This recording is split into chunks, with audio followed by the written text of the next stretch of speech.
Nagsimula na ang bentahan ng 20 pesos per kilo ng NFA rice ngayong araw. May detalye si Vel Custodio. Nadatnan namin bumibili ng NFA rice si Tatay Antonio sa Kadiwa Kiosk sa Kapuning Public Market. Sumura para katipid sa pambili ng ulam.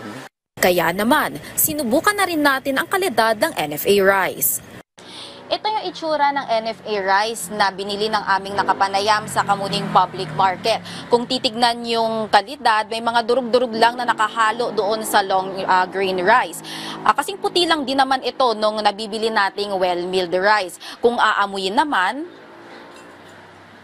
wala naman itong kakaibang amoy. Ayon sa DA, magsasagawa sila ng quality control para masiguro ang magandang kalidad ng mga ide-deliver na NFA rice. Aarangkada na ngayong araw sa Cebu sa Visayas ang bentahan ng 20 pesos kada kilo ng bigas. Ito ang 25% broken rice na kalidad ng bigas ng National Food Authority. Ngayong araw na ang launching ng 20 bigas, meron na program sa Kadiwa Center sa Cebu.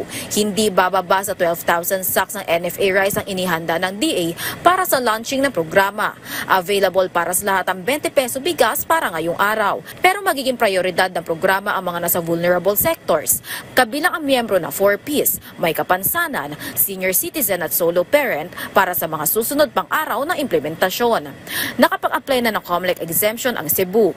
Kung maaprubahan ito ng COMELEC, maaari na rin makapagbenta ang mga lokal na pamahalaan ng 20 pesos kada kilo na bigas. Kung hindi naman, magsisimula silang magbenta sa May 13 pagkatapos ng eleksyon. Vel Custodio para sa Pambansang TV sa Bagong Pilipinas.